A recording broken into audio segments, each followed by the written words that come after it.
Heaven's California.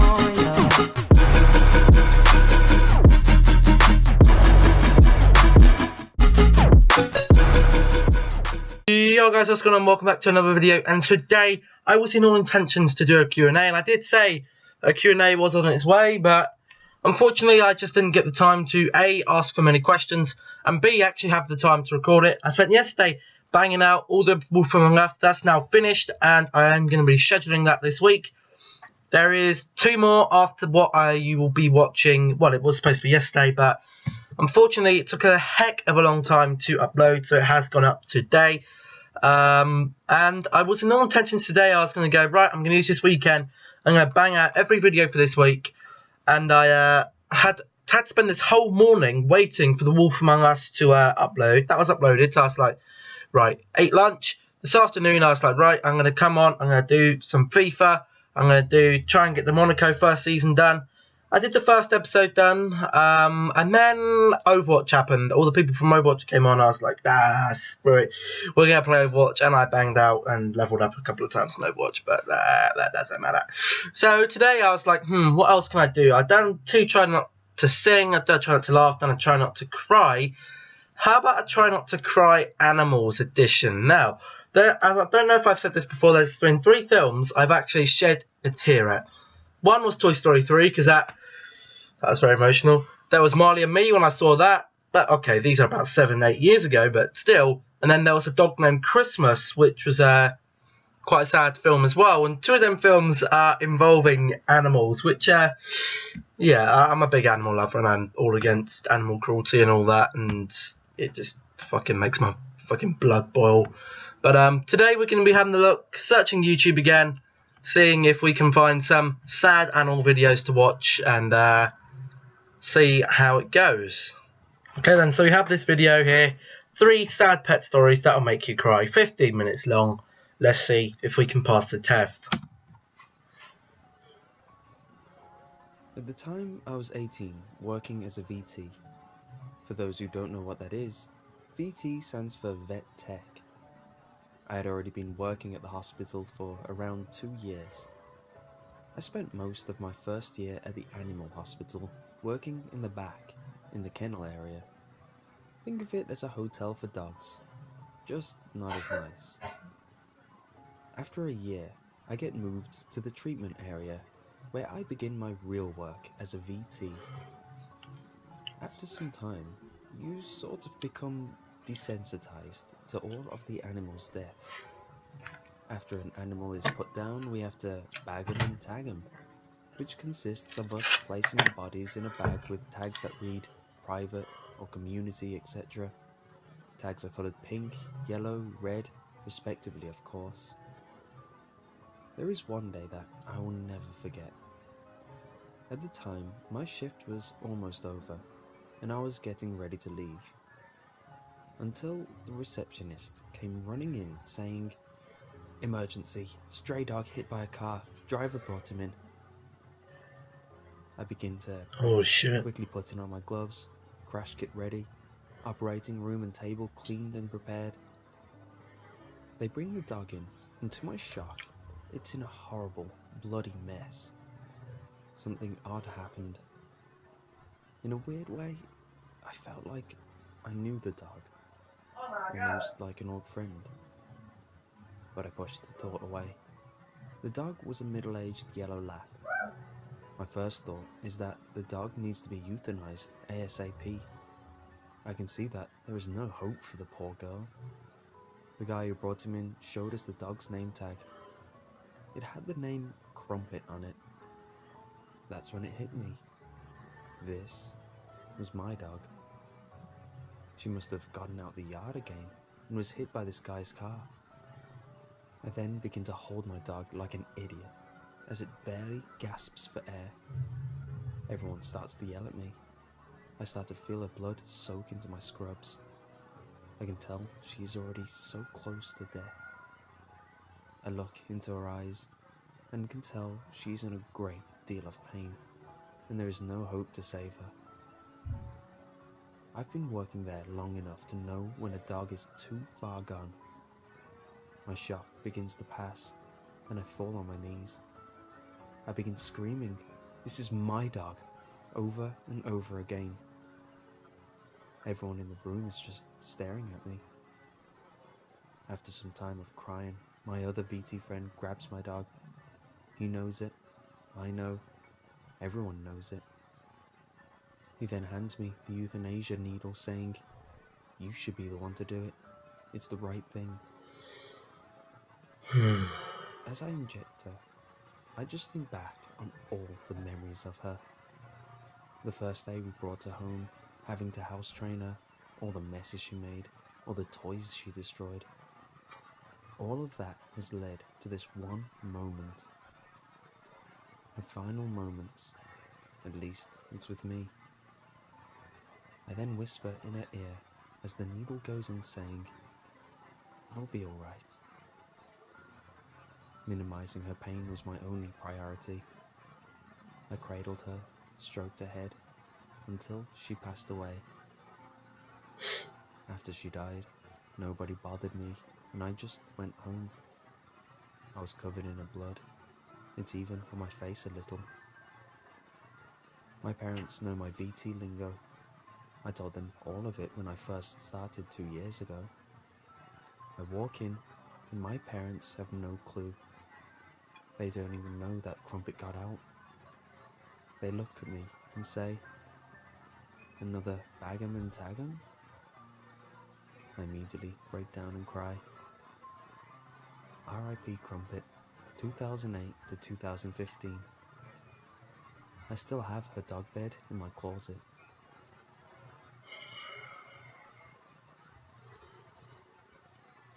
Wow.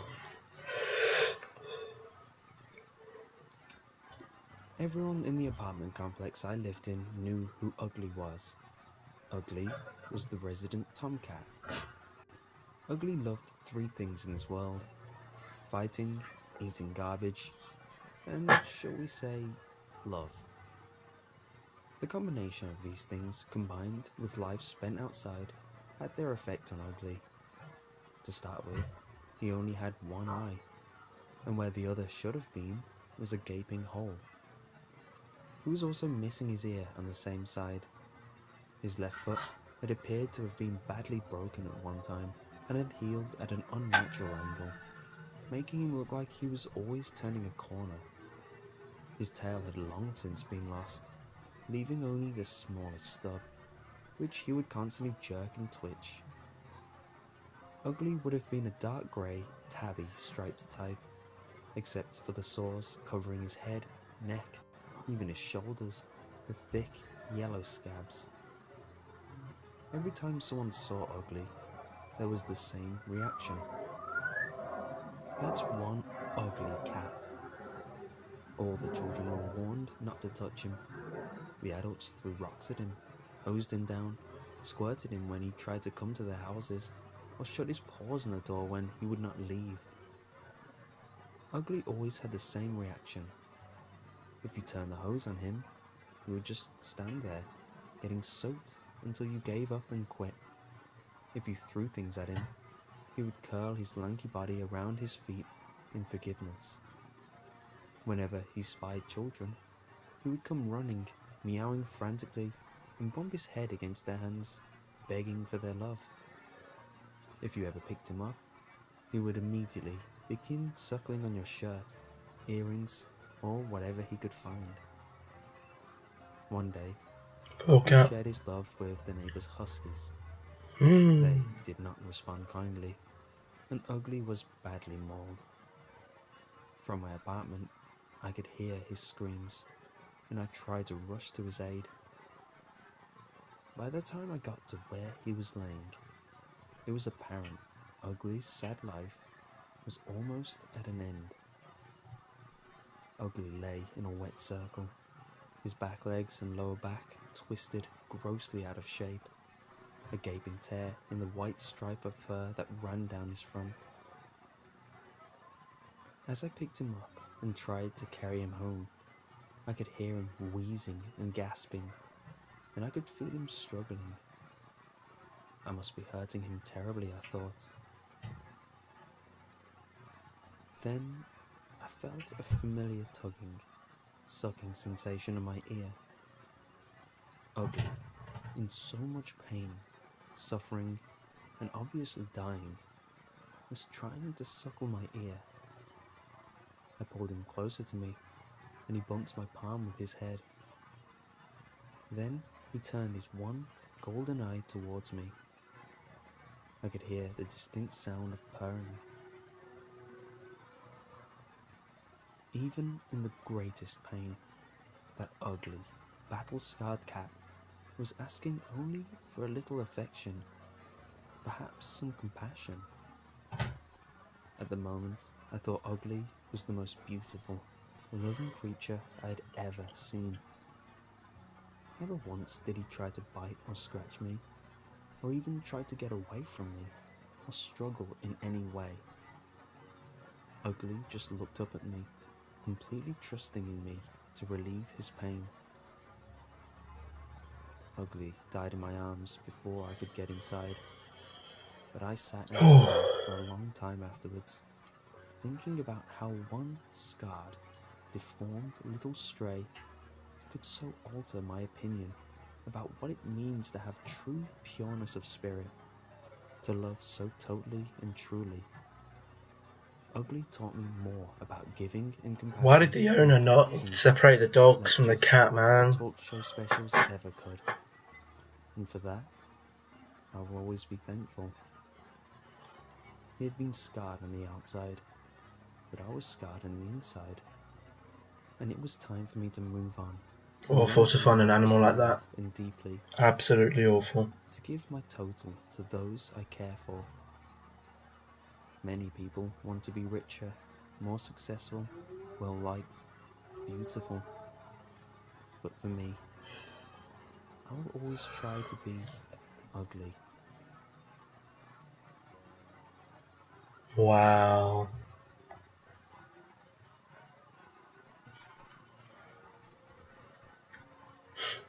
I was out one night in December, around midnight.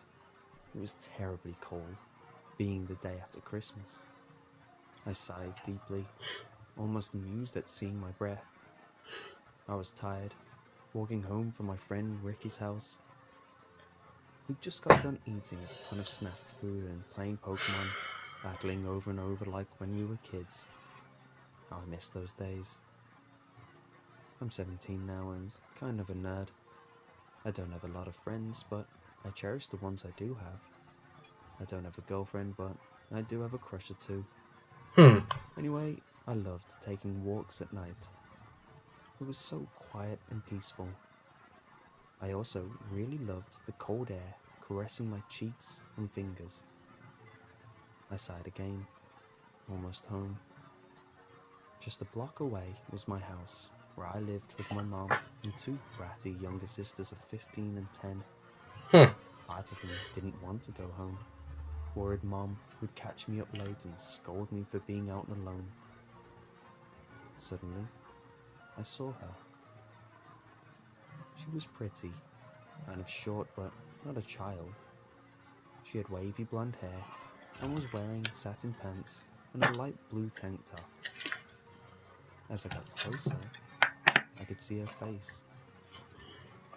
Her pale skin was almost white as snow, with piercing green eyes.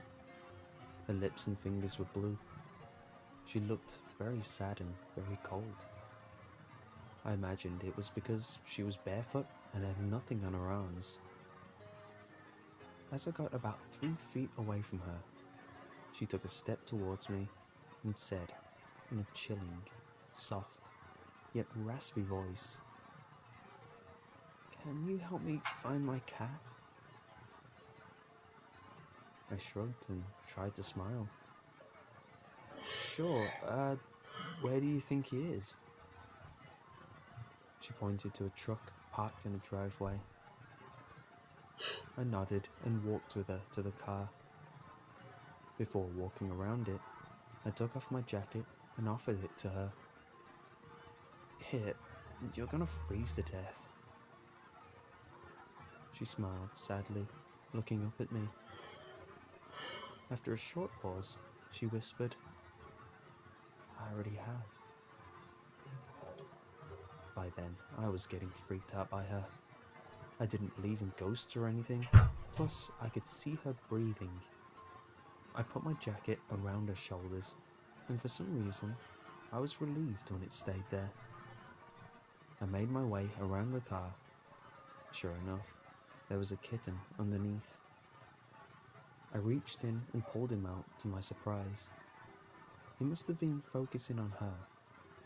He purred in my eyes and eagerly jumped to the girl when he saw her. She smiled at me, joyful tears now cascading down her snowy beige skin. She grinned wide and scratched the cat's ears.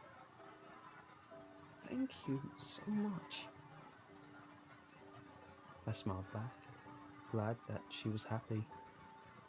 She turned to walk, and it was in the direction I was heading in. I made conversation after a moment, briefly reaching over to pet the kitten. We talked about the weather, work, music, and the like. She was 17, named Hannah. She was out for a long time looking for a cat, freezing in the cool December air. Of course, our talk was very short-lived, since I was close to home. "Jack," she said, "thank you so much for helping me." She grinned. "Of course," I said, blushing. She reached over and kissed my cheek. Her blue lips were like ice on my numb face. I shivered at the touch, though flattered that she did such a thing. I went to stammer a reply, but she had turned. Her words echoed in my mind. And then I realized something. "Wait, I didn't tell you my name. How did you—" I asked, watching her walk away. She turned to look at me, smiled, and then vanished.